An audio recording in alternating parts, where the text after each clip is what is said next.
this is introducing the Cooperite project in Nevada. I used to run a company in Nevada called Northern Empire, and I've got experience with success in Nevada. Forward-looking statements. This is how I like to construct a company for the benefit of all shareholders. We've put in a backstop of value, which is what I inherited when I became CEO of this company. This is the Golden Triangle properties that we'll talk about later in there. These are past producers, but a high-grade silver resource. I was hired as CEO in November of 2022, taking over from Sean Kuhn, who was getting busy with his company, Dolly Varden Silver. And the board wanted to make a pivot into something different. They wanted to do year-round exploration. And the board has experience with me. There's a gentleman called Adrian Fleming, who some of you may know from the underworld days. Adrian and I did Empire together, and Adrian recruited me to come over and take over Strikepoint. And we put in the third pillar of value for the company, which is the exploration upside. This is the Cooperite project that we're going to be focusing on in 2024 in Nevada. This is stolen from Joe Mazumdar's. Know where you are in the cycle. That's where, or the company. Know where you are on this curve. Strikepoint is where the red star is. We're at the early stage pre-discovery. I do like what we've got in the company. There's a lot of good indications that we're onto a discovery in Nevada, which is a premium jurisdiction. It's probably the tier 1 jurisdiction. I'm Nevada experienced, so that's my bias. But it's a jurisdiction that produces about 80% of the gold of the United States. And any mining company that is worth its salt has got an asset or an activity in Nevada. Everybody is comfortable in Nevada. This time last year, I did a deal with Origin Royalties. And Origin and I have a history together. Patty Nichols, Bob Singh, and I were together at Red Star back in the Red Lake camp pre-Great Bear. But that's where we all got to know each other. Patty and I had a conversation about their discovery and my transaction down in the Beatty district. We sold the Northern Empire to Coeur Mining. We took a sub $10 million market cap, a 15-cent stock to $1.64 a share. We did it in 16 months, went out at the all-time high. It's a good win for shareholders. We did the right thing, in my opinion.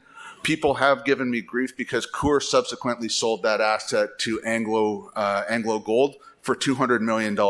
And people ask me why I didn't stick around for the $200 million win. The reason was for that is it was 4 years later, and the dilution that I would have suffered probably would have decreased shareholder value, the cost per share or the value per share. And so it was time for us to get out. And we made a decision as the board members to get out while the time was right and crystallize that win for shareholders. Patty and I did this deal. It's a very similar story to Silicon, which is an oddity in Nevada. Nevada is perceived as a mature camp, but you still can make significant discoveries. What happened at the Silicon discovery is the U.S. government did a staking moratorium on both Cooperite and Silicon to establish a rail line into Yucca Mountain, the proposed nuclear repository. That moratorium came off. Origin staked the Silicon project, vended it to Anglo Gold. They made the 4.2 million ounce discovery, which led to Anglo Gold consolidating the district, getting my old package and taking out a company called Corvus. Cooperite was also in that staking moratorium. It was very obvious. I drove past the site a dozen thousand times, whatever the number is, and it was something that we could never get at. Origin made the move while I was doing Northern Empire. They staked the ground once it came available for staking. But my history with Patty and my success in Nevada led Patty to be confident to do a deal with me. It was a $450,000 share transaction. Origin is a prospect generator royalty company, and they retained a 3% NSR, one point that we can buy for $2.5 million. But Cooperite represents a low-cost, high-impact entry point into Nevada. It's a Walker Lane story. Walker Lane is historically been underexplored. Pierre Lassonde in his heyday back in the day said there's nothing big in the Walker Lane. Castle Mountain's 10 million ounce resource in the California side probably disproves that. And if you add up everything that Anglo Gold has consolidated around Beatty, they're somewhere on the way of 20 million ounces. Big companies are moving into the area now. Anglo Gold has obviously made the $600 million investment just in M&A, not including any drilling in the Beatty area. And to the north of us, Centerra spent up to $230 million to acquire the Gemfield project from Waterton. It's about 3 hours outside of Las Vegas, very easy to get to. Anybody wants to come for a site visit, we can be there tomorrow. One of the things that I do like about Nevada is the effectiveness that your exploration dollars can go. If you come by the booth, I'll tell you a story about the cost of a can of Coke delivered to site in the high Arctic versus the cost of Coke in Nevada. But it's about $5 to get a can of Coke into a camp in the high Arctic versus 23 cents that you can buy it in Costco in Las Vegas. Geology section, I got about 3 minutes left here. What attracted us to the Cuprite project was how similar it looked to silicon. We're dealing with a series of calderas within the Walker Lane. What you're seeing is a series of step-down structures. Hopefully this works. So this is the discovery hole. They drilled 380 meters from surface, made the discoveries about 80 meters or 100 meters at 0.8 grams per ton at silicon. It's a caldera stepping down. And what we've mapped out is the same sort of step-down structures, the same silica cap as they see.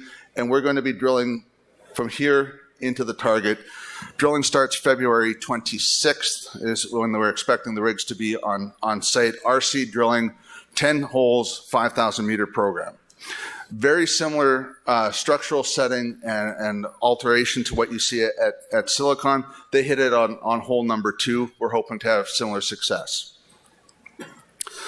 More on the caldera structures. The Walker Lane is riddled with these calderas, which is a very large volcano. Forgive me, I'm a geologist. Ancient formation. Whoops, back. You look for these ring structures. This is Google Earth. I love exploring in Nevada because you can do it from your desk. Another large ring structure here, and this is Gemfield. You look on the edges of these structures, there's white hills, the alteration, the steam-heated alteration of what you see, and we were able to stake this and expand it up. We were a first mover. We were able to expand what we got from origin from about 20 square kilometers to 44 square kilometers. And so we've got room to move and make the deposit bigger. Did a lot of the early stage boot work in 2023, the cheap stuff that needs to get you from drill concept to drill target. And that's very important for us. We needed to do the work to make sure that we understood what we were getting ourselves into. It was soil sampling, geophysics, and geological mapping.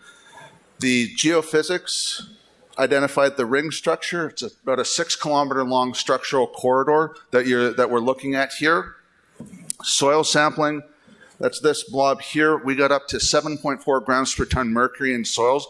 Like silicon, you can't get a gold anomaly at surface. You're too high up in the system. You're looking just at the silica cap of an epithermal system. Detailed geological mapping identified cross structures. For the geologists in the room, as we all know, a little bit of structure is good for permeability to push mineralizing fluids through. A little bit more is better. And so we are now doing a north-south IP line, which is ongoing right now, to identify, we hope that there's going to be some nice high-grade chutes in these cross structures where the north-southers and the east-westers intersect, and we'll be vectoring for that in our drilling. I'm just at the edge of my time. We do retain the Golden Triangle properties that I inherited as a backstop of value. They are near Morgan's properties in the Golden Triangle and the Dolly Varden properties. A high-grade historic resource, you do the math on that, it's about a 700 gram per ton historic resource in the Golden Triangle. It's steep, it's deep. The exploration concept is to connect these two mines, but you do have to drill through that glacier, so it is tough to do.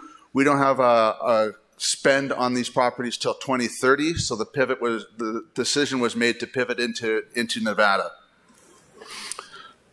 Skip that. Key management, this is what I look like when I don't have a beard. Sean Kuhn, we talked about. He's the CEO of Dolly Varden Silver. He got elevated to the role of executive chairman when I took over.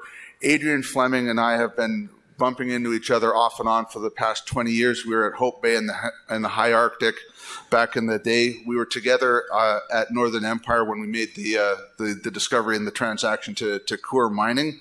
He also did Underworld back in the day with Rob McLeod and that group.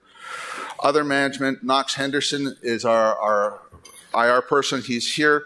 Paulo Santos was former CFO of Calibre when they did the acquisition of the Pan Mine in Nevada. He also was controller for Newmarket when they did the sale to Kirkland Lake Gold. He was my CFO when we did Northern Empire. He was in the booth yesterday when I was stuck in Kelowna. And come by the booth. This is our share structure. Great. Thank you. All right.